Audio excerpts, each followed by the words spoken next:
হলো প্রথম হলো গণতন্ত্র একটা আস্থার জায়গা হইতে হবে। এটা হলো ফার্স্ট। আমার আস্থার জায়গা যদি হারিয়ে ফেলি তাহলে কিন্তু গণতন্ত্রের ইসেন্সটা, গণতন্ত্রের বিউটিটা এবং গণতন্ত্র প্রতিষ্ঠা যেটা আমরা করতে চাই সেটাই নষ্ট হবে। গণতন্ত্রের একটা আস্থার জায়গা। বিরোধী দল আমাকে বিশ্বাস করবে, আমিও বিরোধী দলকে বিশ্বাস করব। এটাই হলো গণতন্ত্রের একটা অন্যতম বড় দিক। আচ্ছা, আপনাকে আমি আপনার সমালোচনা করব, সেই জন্য আমরা ঐক্যমত হইতে হবে যে আপনার সমালোচনা করব। আপনি গ্রহণ করবেন, সেজন্য আমরা ঐক্যমত যে আপনি গ্রহণ করবেন।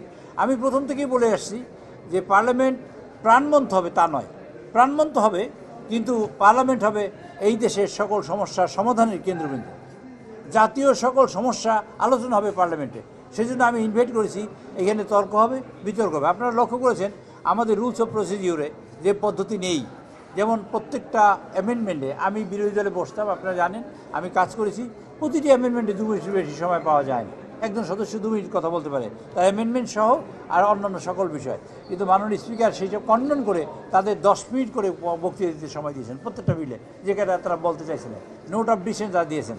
আর যেগুলো হয়েছে সেগুলো আমরা রিপোর্ট পেশ হয়েছে ঐক্যমতের ভিত্তিতে, রিপোর্ট পার্লামেন্টে পেশ হয়েছে, এভাবে তারা তখনও কথা বলেনি। আমি কোনো দোষ দিই না, হয়তো বুঝতে পারি নাই বা অথবা আমরা বুঝতে পারি নাই।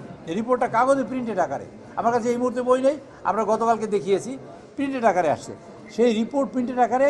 এবং এইগুলো আমরা যেমন ধরেন গুম কমিশন একটা বিল। আচ্ছা, আমাদের সালাউদ্দিন সাহেব হোম মিনিস্টার, তিনি গুম হয়েছিলেন না? আমাদের ইলিয়াস আলী সাহেব গুম হয়েছেন না? আমাদের চৌধুরী আলম গুম হয়েছেন না? আমাদের শত শত কর্মী গুম হয়েছে না? আমরা কি এটার বিপক্ষে না পক্ষে, আপনারা বলেন তো?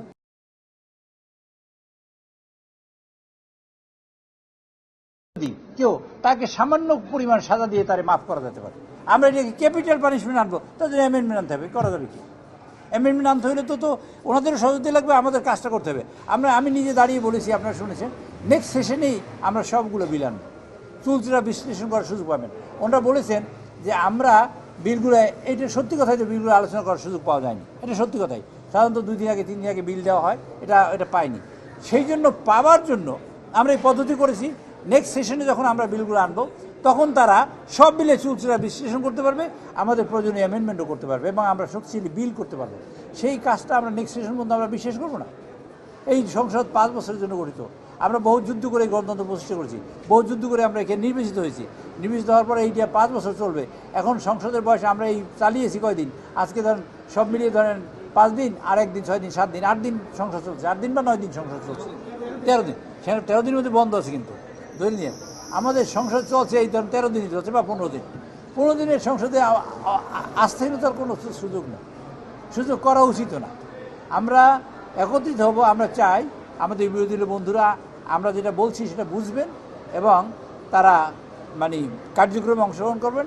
এবং আমরা পার্লামেন্টকে একদিকে যেমন প্রাণবন্ত করতে চাই, আর একদিকে পার্লামেন্টকে করতে চাই সকল সমস্যার সমাধানের কেন্দ্রবিন্দু।